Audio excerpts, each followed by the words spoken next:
Hello everyone, welcome to humanities hub classes. और कैसे हैं सब बच्चे? All good. तो आगे शुरू करें बेटा, हिस्ट्री का चैप्टर कंटिन्यू करते हैं। The salt march and civil disobedience movement. तो हमने पहले की कुछ वीडियोस में एक मूवमेंट करा, नॉन कोऑपरेशन।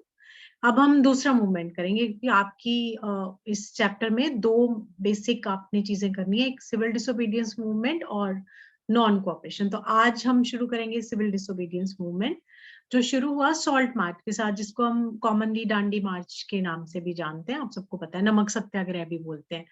तो पहले दो पैराग्राफ जो है, इनमें से रिपीटेडली बोर्ड में पूछा जाता है क्वेश्चन, सॉल्ट मार्च पे भी कभी कभी, या वाई सॉल्ट। मतलब बहुत बच्चों को भी अजीब लगता है कि नमक जैसी चीज पे प्रोटेस्ट क्यों करना है। तो उसके बाद सिंबॉलिक मैसेज है, जैसे देखिए कि Mahatma Gandhi found in salt a powerful symbol that could unite the nation. So on 31st January 1930, he sent a letter to Viceroy Irwin stating 11 demands. इसमें से एक 2 मार्कर क्वेश्चन भी बनता है, सो इसको ध्यान से सुनिए कि उस वक्त जो हमारे वॉइसरॉय थे इरविन, उनको गांधी जी ने एक लेटर लिखी जिसमें कुछ डिमांड्स थी, 11 demands. Some of these were of general interest, other were specific demands of different classes from industrialists to peasants. The idea was to make demands wide ranging so that all classes within Indian society. So क्या समझ में आया हमें कि आप एक letter लिख रहे हैं ब्रिटिश वॉइसरॉय को कि ये हमारी डिमांड्स हैं, तो उन डिमांड्स में आपने different sections of the society की डिमांड्स डाली।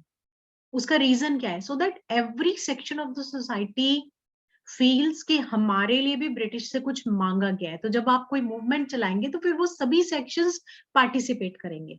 ये लाइन का मतलब ही है कि इतनी सारी जो वाइड रेंजिंग डिमांड्स थी इसलिए डाला था, so that every section of the society could identify with that. उनको ये भी लगे कि हम भी उस डिमांड की जो एक लेटर लिखी है उसका हम पार्ट है, और इससे फिर एक यूनाइटेड कैंपेन करने में हेल्प रहती है। That was the reason. The most stirring of all was the demand to abolish salt law. ये आप सबको पता है, हमने जूनियर क्लासेस में भी करा है कि ब्रिटिशर्स ने सॉल्ट के ऊपर टैक्स लगा दिया। तो टैक्स लगा दिया तो वो एक ज्यादा महंगा हो गया। तो वो एक ऐसी चीज जो सभी घरों में यूज होती है, सॉल्ट, उस पे भी आप टैक्स लगाते हो, तो वो आपकी गवर्नमेंट का एक बहुत ऑप्रेसिव फेस दिखाता है कि जो हाउस होल्ड में यूज होने वाली रोज एक चीज है उसके ऊपर भी आपने टैक्स लगा दिया, और सिर्फ गवर्नमेंट की मोनोपोली, सिर्फ गवर्नमेंट ही सॉल्ट बनाएगी। कॉमनर्स जो है वो सी वाटर को बॉईल करके नमक नहीं बना सकते। तो इसलिए उसके अगेंस्ट फिर गांधी जी ने प्रोटेस्ट शुरू करा। तो यहाँ क्या लिखा है कि salt was something consumed by rich and poor alike, it was one of the most essential items of food, so tax on salt and monopoly over its production. कभी बच्चों को मुश्किल लगता, नहीं समझ में आता। मोनोपोली मींस गवर्नमेंट का ही कंट्रोल, एक अधिकार कि only government can produce salt. Okay, so government की मोनोपोली। तो गांधी जी ने फिर इस जो ब्रिटिश गवर्नमेंट ने शुरू करा कि टैक्स की मोनोपोली थी, सॉरी सॉल्ट की मोनोपोली उनके पास में, और टैक्स लगा दिया। तो उन्होंने ब्रिटिश वॉइसरॉय लॉर्ड इरविन को लेटर लिखी जिसमें 11 डिमांड्स थी। उनमें से एक डिमांड थी कि जो सॉल्ट पर आपने टैक्स लगाया उसको हटाइए। Other than that there were general demands, and those demands they were wide ranging demands so that different sections of the society could be brought under a united campaign, कि सबको लगे कि हमारे लिए भी ब्रिटिश गवर्नमेंट से कुछ मांगा जा रहा है। तभी नेक्स्ट पैराग्राफ में एक बहुत सिंपल चीज है, सभी बच्चों को समझ में आता है कि सॉल्ट मार्च था क्या, या डांडी मार्च हम जिसको कॉमनली कहते हैं। तो आपको डेट याद रखना है, कहाँ से शुरू हुई, कहाँ जाके खत्म हुई, कितने लोग थे, सिंपल। और एक मैं एक बहुत इंपॉर्टेंट पॉइंट बता दूंगी, वो उसकी एक इंपॉर्टेंस भी बताएगा। सो मार्च स्टार्टेड ऑन 11th मार्च, और उसी से फिर सिविल डिसोबीडियंस कैंपेन शुरू हो गया। सिविल डिसोबीडियंस मूवमेंट एक्चुअली आपको यूं समझना है कि जब गांधी जी खुद नमक बनाएंगे, एक लॉ तोड़ेंगे, लॉ ब्रेक हो रहा है ना, कि गवर्नमेंट कहती है कि हमारी मोनोपोली है, we can only make law. तो आप जाके खुद अगर नमक बनाते हैं तो आप एक लॉ ब्रेक करते हैं। उस नमक बनाने से जो मूवमेंट शुरू होता है उसको हम सिविल डिसोबीडियंस मूवमेंट बोलते हैं। तो जो ये डांडी मार्च है वो सॉल्ट बनाने के लिए सी शोर पे पहुंचने तक की एक उनकी यात्रा है, ये जो 11th मार्च को शुरू हुई। कहाँ से शुरू हुई? साबरमती में गांधी जी का आश्रम है, वहां से लेके कोस्टल टाउन है डांडी, वहां तक वो गए। डिस्टेंस था 240 माइल्स। उनके साथ वॉलेंटियर्स थे, 240 माइल्स एंड 10 डेज उनको लगे, सॉरी 10 माइल्स वो डेली चलते थे तो 24 डेज उनको लग गए पहुंचने में। और ये बहुत सिंपल है, सब बच्चों को याद रहता है किस दिन में शुरू हुई, कितना डिस्टेंस था, कहाँ से कहाँ तक गए। तो अब इस दौरान जब वो पूरा एक यात्रा कर रहे थे, thousands came to hear Mahatma Gandhi wherever he stopped. He told them what he meant by Swaraj and urged them to peacefully defy the British. क्योंकि जब नॉन कोऑपरेशन मूवमेंट भी हमने शुरू करा था तब भी हमें किया था कि लोग जो हैं वो कभी कभी जो कांग्रेस का प्रोग्राम था उसके मुताबिक नहीं प्रोटेस्ट करते थे, तो उन्होंने समझाने की कोशिश करी कि जब वो स्वराज वर्ड यूज करते हैं उसका एक्चुअली मीनिंग क्या है, और हमेशा एक वो पीसफुल सत्याग्रह या पीसफुल प्रोटेस्ट के फेवर में थे। तो जब वो 6 अप्रैल को पहुंचे डांडी, तो वहां पर उन्होंने सॉल्ट बनाया, और तो एक वायलेशन ऑफ सॉल्ट लॉ हम उसको बोलते हैं। This marked beginning of civil disobedience movement, कि इससे फिर सिविल डिसोबीडियंस मूवमेंट शुरू हो गया। अब उसके बाद बुक में एक क्वेश्चन दिया हुआ है, ये आपको हमेशा याद रखना है, जो बुक में ही कैसे क्वेश्चन दिया होता है वो काफी इंपॉर्टेंट है। जैसे how was this movement different from non cooperation movement. अब आप ये नहीं एक्सपेक्ट करिए कि इसके आगे ही आपको आंसर फ्रेम करके दिया होगा, ये आपको ये मूवमेंट पढ़ने के बाद फिर इसका आंसर फ्रेम करना है कि दोनों मूवमेंट्स में बेसिक फर्क क्या है। तो वंस वी कंप्लीट दिस मैं आपको फिर इसका आंसर बताऊंगी कैसे करना है।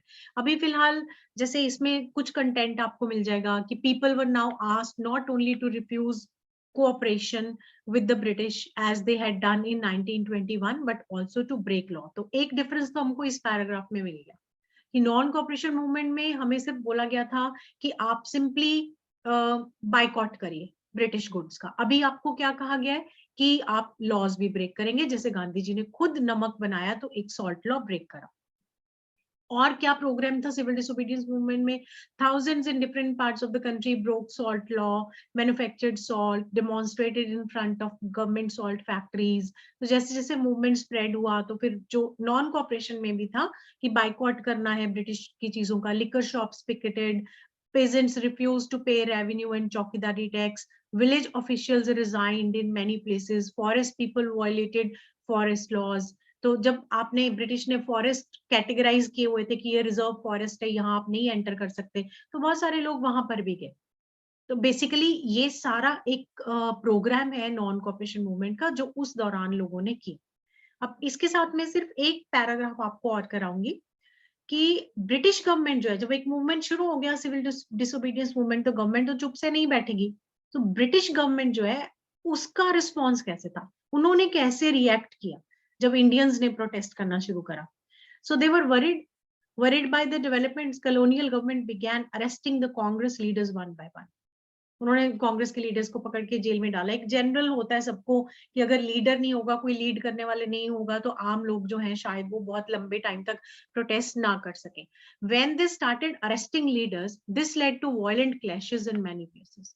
अब्दुल गफ्फार खान, जिनको जो गांधी जी के बहुत उनको मानते थे, उनके डिसाइपल हैं, उनको हम फ्रंटियर गांधी भी बोलते हैं, खान अब्दुल गफ्फार खान, उनको भी अरेस्ट कर लिया 1930 में। Angry crowd demonstrated in the streets of Peshawar facing armoured cars and police firing. तो पेशावर अभी प्रेजेंट डे पाकिस्तान में है कि जो लोग सड़कों पर आ गए तो उनके ऊपर पुलिस ने फायर किया, मैनी वर किल्ड।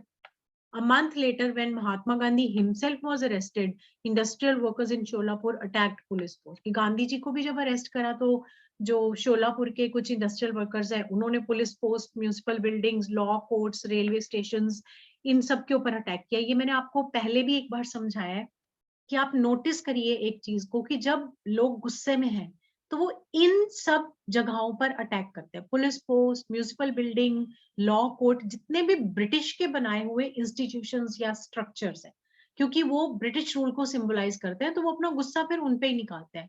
तो अब जब सब जगह वायलेंस है, लीडर्स को अपने जेल में डाला, तो जो गवर्नमेंट थी वो घबराकर उन्होंने बहुत ही ब्रूटल रिप्रेशन किया, निर्दयता से दबाने की कोशिश करी, ब्रूटली रिप्रेस करना। So peaceful satyagrahis were attacked, women and children were beaten and about this much of number were arrested। तो ये एक रिएक्शन था ब्रिटिश गवर्नमेंट का सिविल डिसोबीडियंस मूवमेंट के बाद। नेक्स्ट पार्ट मैं इसके साथ नहीं कराना चाहती क्योंकि उसको समझने के बाद फिर नेक्स्ट हमें कुछ और भी करना है, ठीक है, तो उसको नेक्स्ट करेंगे। ओके।